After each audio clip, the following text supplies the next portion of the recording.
Hi viewers, welcome to our channel. ప్రస్తుతం మనతో పాటు సీనియర్ పొలిటీషియన్ అండ్ మాజీ హోంమంత్రి మైసూర్ రెడ్డి గారు ఉన్నారు. వారితో ఒకసారి మాట్లాడదాం. సార్ నమస్కారం. సార్ నమస్కారం.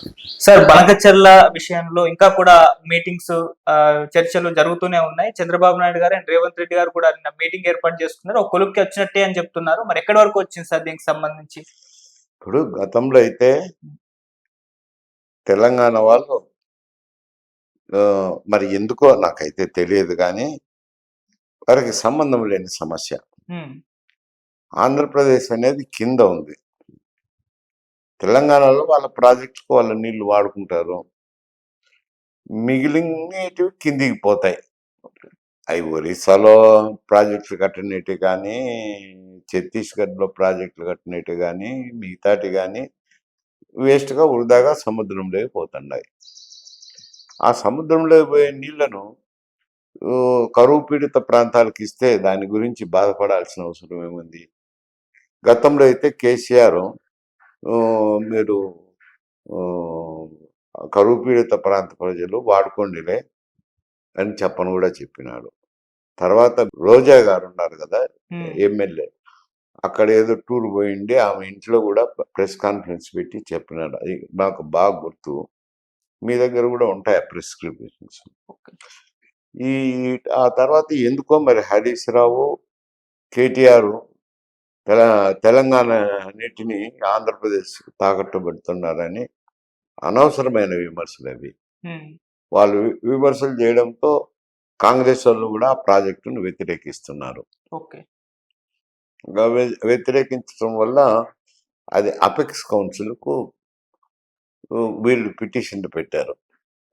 ఏది వాటర్ వాడుకుంటున్నారు, కేటాయింపులు లేవు, అది ఇది అని చెప్పి వాళ్ళ ఆర్గ్యుమెంట్స్ వాళ్ళు రాసినారు. రాసిన దానివల్ల మినిస్టర్ ఏం చేసినారంటే మీ సమావేశం ఏర్పాటు చేశారు నిన్న. వీళ్ళను వాళ్ళను మిగతా రాష్ట్రాలను కూడా పిలిచినారు. ఇతర రాష్ట్రాల వారికి అయితే సంబంధం లేదు. వీళ్ళని ఇద్దరిని పిలిచి మాట్లాడిన తర్వాత ఒక కమిటీ వేశారు, టెక్నికల్ కమిటీ వేసి ఏవేవైతే కృష్ణాలో కానీ గోదావరిలో కానీ సమస్యలు ఉన్నాయో ఆ సమస్యల మీద మీరు విచారించి ఒక నెల రోజుల లోపల రిపోర్ట్ ఇవ్వండి అని చెప్పి ఒక కమిటీ వేసి కౌన్సిల్ వేశారు. కౌన్సిల్ వేసినారు, దాంతో సమస్య సద్దుమణిగింది. కౌన్సిల్ కమిటీ ఏం తీర్మానం చేస్తుందో ఆ తీర్మానాలను బట్టి గవర్నమెంట్ ఆఫ్ ఇండియా నిర్ణయాలు తీసుకుంటుంది. సార్, నిన్న జగన్మోహన్ రెడ్డి గారు కూడా ఒక ప్రెస్ మీట్ పెట్టారు. అక్కడ కూడా అంటే ఆయన తన అభిప్రాయాన్ని తెలియజేస్తారు ఈ బనకచెర్ల మీద. అంటే ఛత్తీస్గఢ్ లోనే ఇంద్రావతి ప్రాజెక్ట్ కడుతున్నారు, 50,000 కోట్లు ఖర్చు పెడుతున్నారు, ఇంకా మిగులు జలాలు ఎక్కడ ఉంటాయి? సో ఇది వీళ్ళు చేస్తుంది ఏదైతే ఉందో అది డబ్బులు వృధా అవ్వడం తప్పితే ఇంకోటి ఉండదని చెప్పేసి ఆయన అభిప్రాయాన్ని చెప్పారు. మరి దీన్ని ఏ విధంగా చూడొచ్చు అంటారు? ఆయన కూడా వ్యతిరేకిస్తున్నారు ఈ బనకచెర్ల నీళ్లు ఆంధ్రప్రదేశ్కి రావడం. ఇప్పుడు ఆయన కడప జిల్లా వాసి. అవును. వాళ్ళ తండ్రి గారు కూడా మాతో పాటు రాయలసీమ ఉద్యమం చేశారు. రాయలసీమ ఉద్యమం చేసి నీళ్లను, గోదావరి నీళ్లను తరలించే విషయం కానీ వీటన్నిటినీ మాతో ఏకీభవించినారు. మా అభిప్రాయం అయితే జనరల్ గా మాకు ఏం వేస్ట్ గా పోతాను, నీళ్ళని తరలించితే ఏదో కరువు వచ్చినప్పుడు వస్తాయి కదా నీళ్లు అనేది మా అందరి అభిప్రాయం ఉంది. కానీ ఇతను కడప జిల్లా వాసిగా ఉండుకొని వాళ్ళ తండ్రి గారు రాయలసీమలో ఉద్యమాలు అవన్నీ దృష్టిలో పెట్టుకొని దాంట్లో అతనికి అబ్బా తెలుగుదేశం కూటమి ప్రభుత్వం అంటే సరిపోకపోవచ్చు, వేరే విషయం. ఇటువంటి విషయాల్లో ఒక్కొక్క మారు మౌనంగా ఉండడం మంచిది. కానీ అటు మౌనంగా లేకుండా ఇంద్రావతిలో కట్టుకుంటున్నారు. ఇప్పుడు ఆయన అంటున్నది నీళ్లు ఖచ్చితంగా దొరుకుతాయని కాదు, వృధాగా పోతున్న జలాలను ఉన్నప్పుడు తరలించుతాను అని అంటున్నాడు. దాంట్లో సమస్య ఏమిటి? దాన్ని ఎందుకు వ్యతిరేకించాలా? ఇతను రాయలసీమ వాసిగా ఉండుకొని విమర్శించడం. ఇతను రాయలసీమ వాసిగా ఉండి ముఖ్యమంత్రిగా 5 సంవత్సరాలు ఉన్నారు. 5 సంవత్సరాలుండి ఆయన ప్రాంతానికి సంబంధించి ఆయన పార్లమెంటు ఆయన రిప్రజెంట్ చేసినారు. ఇప్పుడు వాళ్ళ బంధువే రిప్రజెంట్ చేస్తున్నారు. గతంలో వాళ్ళ తండ్రి రిప్రజెంట్ చేసినారు. ఉమ్, ఈ ఏవైతే నీళ్ళు అక్కడ వస్తాయో ఉమ్, ఆ ప్రాంతం అంతా సస్యశ్యామలం అవుతుంది. అవును. అటువంటి దాన్ని ఆయన వ్యతిరేకించడం అని అంటే ఇంకా దౌర్భాగ్యం అనుకోవాల్సింది తప్ప నుంచి ఇంక వేరే ఏమి లేదు.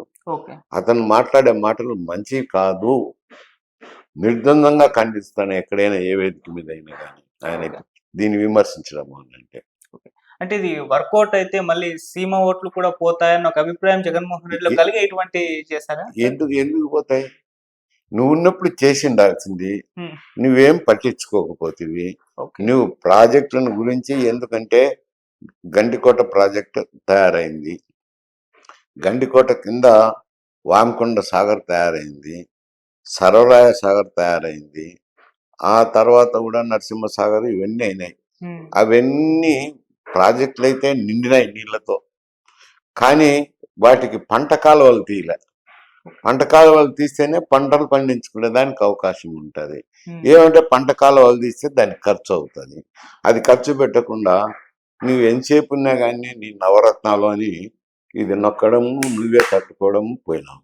ఉమ్, నువ్వేం చేసినా ఒక్కటన్నా అభివృద్ధి కార్యక్రమం రాయలసీమలో రాయలసీమ ప్రాంత వాసిగా మీ తండ్రి గారు రాయలసీమ ఉద్యమం చేసినారు. ఏదైనా దృష్టిలో పెట్టుకొని ఏదన్నా చేసి ఉండాలి కదా ఒక కార్యక్రమం రాయలసీమకు ఉపయోగపడేది. ఉమ్, ఏది చేయలేదు. సరే 3 రాజధానులు అంటివి. 3 రాజధానులని అడ్మినిస్ట్రేటివ్ క్యాపిటల్ ఏమో వైజాగ్కి ఇస్తివి. లెజిస్లేటివ్ క్యాపిటల్ ఏమో విజయవాడకి ఇస్తివి. కర్నూలుకి హైకోర్టు ఇచ్చినాయంట. హైకోర్టు ఏమన్నా పెద్ద రాజధాని దానికి న్యాయ రాజధాని అని పేరు పెట్టి ఏదైతే న్యాయం చేస్తున్నారు. నువ్వు అదే అడ్మినిస్ట్రేటివ్ క్యాపిటల్ తిరుపతిలో పెట్టింటే కనుక అందరం సపోర్ట్ చేసి ఉండేవాళ్ళం కదా. నీకు ఈ ఇబ్బంది వచ్చేది కదా. విమర్శలు చేసేవాళ్ళే ఉండిండరు. ఉమ్, తిరుపతి అడ్మినిస్ట్రేటివ్ క్యాపిటల్ చేసింటే కనుక హ్యాపీగా ఫీల్ అయిందరు. దానికి మద్దతు కూడా పలికిందరు. ఓకే. అంటే నువ్వు ఇన్స్టెడ్ ఆఫ్ వైజాగ్ చేసే బదులు ఇది చేసి అక్కడ వైజాగ్లో న్యాయ రాజధాని పెట్టింటే పెద్ద సమస్య లేదు కదా. ఉమ్, ఎవరో క్లయింట్ ఉండేవాళ్ళు వైజాగ్కు పోయి రావాలా. అటువంటిది చేయకపోతుంది. ఉమ్, ఏదైతే చేసినావు క్యాపిటల్ డివైడ్ చేసినప్పుడు చేయకపోతుంది. నీళ్ళ ప్రాజెక్టులకు పంట కాలువలు ఇవ్వకపోతుంది. ఎంతసేపు ఉన్నా సంక్షేమ కార్యక్రమాలని నవరత్నాలకు నొక్కుంటానే కూర్చుంటే కానీ ఏమన్నా చేసినావా మంచి కార్యక్రమం ఒకటన్నా. ఇప్పుడు మళ్ళీ విమర్శించడం ఎందుకు? విమర్శించాల్సిన అవసరం లేదు కదా. ఈ బనకచెర్లను ఉమ్, ఊరు కూర్చో. నీవు ఒకవేళ తెలుగుదేశం ప్రభుత్వము కూటమి ప్రభుత్వం చేసేది ఇష్టం లేకపోతే మౌనంగా ఉండొచ్చు కదా. ఓకే. మౌనంగా లేకుండా ఏదో ఇంద్రావతి అంట బిందరావతి అంటే బిందరావతి కట్టినా ఇంద్రావతి కట్టినా వేస్ట్గా వచ్చిన నీళ్ళనే అతను పంపిస్తాను అంటాడు. ఎవరు వాటా వాడుకుంటానన్నాడు. ఉమ్, అటువంటిప్పుడు నువ్వెందుకు అభ్యంతరం చెప్పాలా అని అంటాను. ఓకే. అంటే క్లియర్‌గా సార్ 2 రాష్ట్రాల ప్రతిపక్షాలు ఇక్కడ బీఆర్ఎస్ కావచ్చు, లేకుంటే అక్కడ వైసీపీ కావచ్చు. దీన్ని రాజకీయం పొలిటికల్ యాంగిల్‌లోనే చూస్తున్నారు. అభివృద్ధి యాంగిల్‌లో చూడట్లేదు అని క్లియర్‌గా అర్థం చేసుకోవచ్చా సార్? అంతే కదా.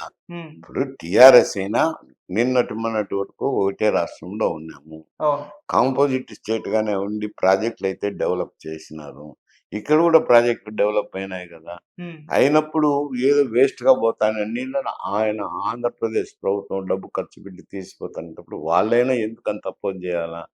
ఏం తెలంగాణ నీళ్లు వాడుకుంటే సరే. రైట్. తెలంగాణ నీళ్ళు ఏం వాడుకోలేదు కదా. హ్మ్. తెలంగాణ వాళ్ళ ప్రాజెక్ట్స్కి అలకేట్ అయినాయి. అవి వాళ్ళు వాడుకొని వదిలిపెట్టినట్టే మిగిలినట్టే వాడుకుంటారు. Right sir. Thank you so much sir.